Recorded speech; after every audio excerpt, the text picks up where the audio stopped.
Otep à tous, bien-aimés frères et sœurs, le Cameroun bloque une cargaison de 30 000 tonnes de gasoil, de carburant, de dons, c'est un don de la Russie, à la RCA. Ça arrive au port du Cameroun, c'est bloqué. On entend ici et là que le problème c'est que la Russie est sous sanction, donc la Russie n'a pas le droit de faire même des dons. La Russie doit prendre son gasoil et puis qu'elle jette ça quelque part ou bien elle brûle ça. Vous voyez les Occidentaux?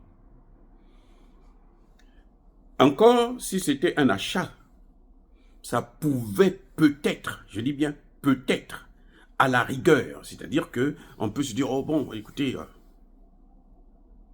mais c'est un don. Parce que le but, c'est quoi? Le but des sanctions contre la Russie, c'est que la Russie ne puisse pas avoir l'argent pour faire sa guerre en Ukraine. Je ne comprends pas. Je ne sais pas si les autorités camerounaises sont devenues complètement cinglées, ou bien ce sont les Occidentaux qui sont bêtes. La Russie ne gagne pas de bénéfices en donnant son gasoil à un pays qui en a besoin, qui souffre. Les Occidentaux préfèrent que le Centrafrique soit dans une situation inédite. C'est-à-dire que le Centrafrique ne peut pas avoir du carburant pour ses voitures, ses motos, ses machines, ainsi de suite. C'est un don. Donc, les Occidentaux ne savent même plus ce que c'est que la sanction. En fait, si c'est ça la raison que le Cameroun évoque, ça veut dire, que les Camerounais sont ridicules, ils sont ridicules. J'ai pas d'autre chose à dire. Les Camerounais, en tout cas, ceux qui ont pris cette décision, sont ridicules. Parce que, vous savez quoi? Le président Biya n'a pas voté pour les sanctions aux Nations Unies. C'était de façon symbolique, puisque l'Assemblée générale donne que des avis. L'Assemblée générale, ces résolutions n'ont pas une valeur contraignante. Les résolutions de l'Assemblée générale, ce sont des résolutions. Mais l'avis du Cameroun, la position du Cameroun, c'est que, nous, ces sanctions-là, on ne vote pas pour ça. Nous, on n'est pas pour qu'on sanctionne le Cameroun. Mais il y a quand même des autorités au Cameroun, je ne sais pas si c'est le président Biya, on n'a pas dit le nom de la personne qui a dit. Vous voyez, on dit seulement que non, le problème c'est que la Russie est sous sanction, donc il faut sanctionner. Le Cameroun n'a pas voté pour ces sanctions aux Nations Unies, encore moins à l'Union européenne. Ce sont les sanctions de l'Union européenne. Les sanctions de l'Union européenne, ce ne sont pas des sanctions internationales. Non, attendez. Non, on va reprendre. Les sanctions, au cas où c'est les sanctions de l'Union européenne ne sont pas des sanctions internationales. Parce que ceux qui n'ont pas voté pour ces sanctions, ceux qui ne sont pas concernés par ces sanctions, ceux qui se disent non alignés, qui ne prennent ni la position de la Russie, ni la position du Cameroun, de l'OTAN, mais ne sont pas concernés par les sanctions. Non, mais moi je crois, bon, je ne sais pas, peut-être que vous allez penser autre chose, mais moi, je crois que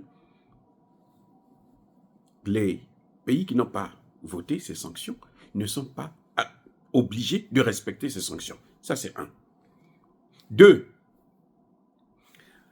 Les sanctions ont pour but d'empêcher la Russie à gagner de l'argent, ce qu'on appelle l'économie de guerre, pour faire la guerre en Ukraine.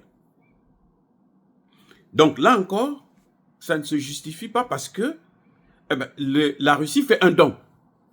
La Russie se dit, au lieu de jeter ça, ou au lieu de prendre ça, de vendre ça à la Chine, parce que la Chine achète. Écoutez bien, la Chine achète, l'Inde achète, L'Inde et la Chine, quand ils achètent en Russie, ils revendent en Europe. Attendez. Regardez. Le gaz russe, là, ça coule toujours en Europe. Le 31 dernier, décembre dernier, Zelensky a refusé de renouveler les accords pour que ce gaz-là puisse passer par l'Ukraine. Vous savez ce que les Européens sont en train de faire actuellement, notamment les pays comme la Hongrie et la Slovaquie.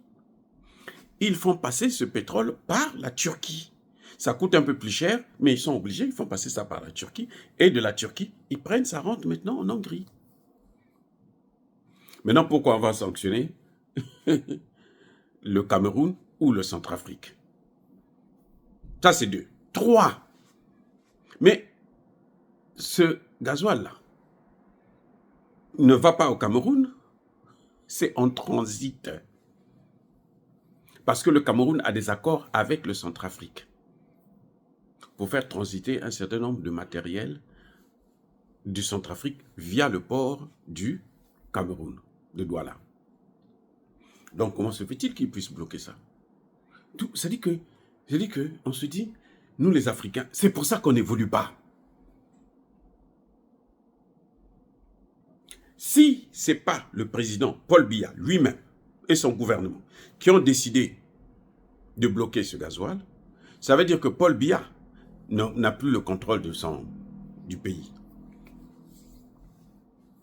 Attends, je reprends.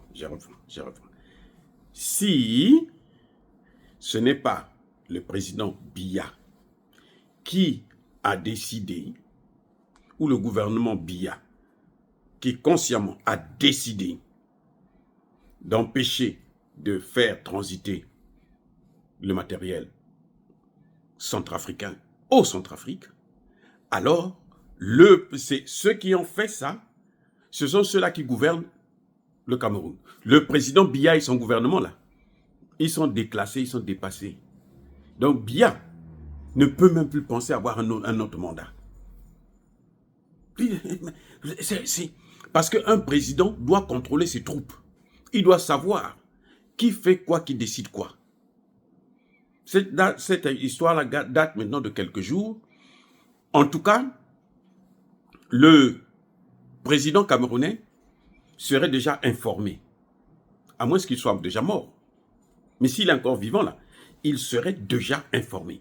Si ce n'est pas directement par ses services, son cabinet, ça devrait être par la rue, les gens parlent. Nous ici, depuis les États-Unis, nous sommes au courant. Donc, combien de fois là-bas? C'est que le président is, comme on dit en anglais, is out of touch. C'est-à-dire que il est déjà, il est dans un coma et puis bon, on n'en parle plus. Maintenant, les autres sont en train de faire ce qu'ils veulent. C'est ça ce que ça signifie. Bon, à moins que vous me dites le contraire. On aime bien le président Biya, c'est un président... pour moi, je n'ai aucun problème avec lui, puisque c'est l'un des rares présidents qui a soutenu le panafricanisme. Même si là, on a fermé Afrique Média sur les réseaux sociaux, j'espère qu'ils vont réouvrir encore avec un autre nom. Ou bien, je ne sais pas, mais en tout cas, ils peuvent donner Médias d'Afrique et puis ça passe sur YouTube et Facebook et puis nous, on va continuer à les observer. Bref. Donc, pour ça, on doit être reconnaissant. Mais si cette affaire-là continue, si ça persiste pendant encore plusieurs jours, c'est que le président est dépassé. Il est hors état de... Il est dépassé, il n'a qu'à démissionner, quoi. Ce serait mieux. Il semblerait, ça peut aussi être, dans les cabinets là, il y a un dirigeant à qui on a donné, les Occidentaux ont manipulé tout ça, parce que les Occidentaux ne veulent pas que le Centrafrique s'en sorte. Ça, ce que vous voyez là, ce sont les conséquences du voyage de Touadéra en Russie. C'est pour ça qu'ils sont passés par des minables Camerounais, les plus minables des Camerounais, c'est-à-dire la gang du Cameroun, et puis on leur dit, bon, maintenant, vous bloquez-nous ça. Comme ça, on va voir ce que le Centrafrique va faire. Et c'est idiot. C'est idiot. Donc, le président, le gouvernement, devrait tout de suite trouver un moyen pour régler ça, et mettre la main sur ces gens-là, et les punir de façon exemplaire. Parce que ça, c'est la corruption dernier cri. La vraie corruption, c'est ça.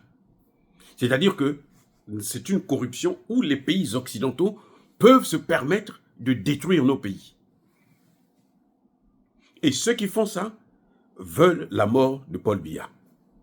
Ceux qui font ça veulent détruire Paul Biya. Ceux qui font ça sont avec les Occidentaux pour que Paul Biya puisse partir, mais alors qu'il puisse mourir maintenant.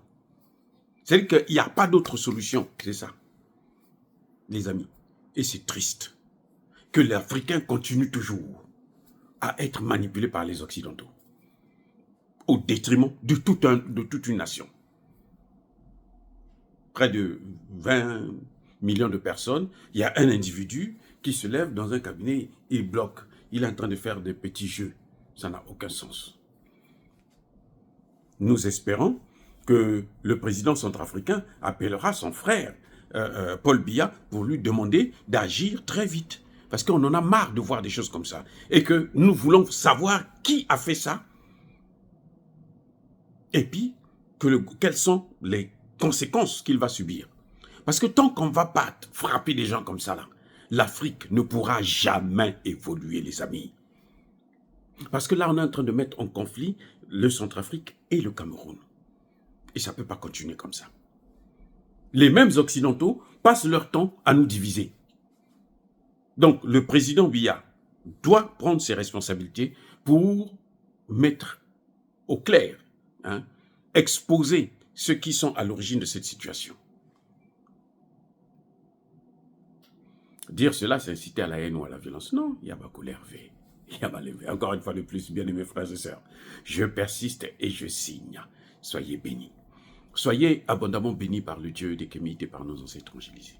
Mais que tous ceux qui persécutent le continent africain le pillent et le déstabilisent, qu'ils soient noirs, blancs, chinois, arabes, juifs, indiens, qui qu'ils soient punis, maudits, foudroyés, neutralisés, écrasés, effacés par le Dieu des Kémites et par nos ancêtres évangélisés. Vive l'Afrique éternelle, j'ai dit et j'assume.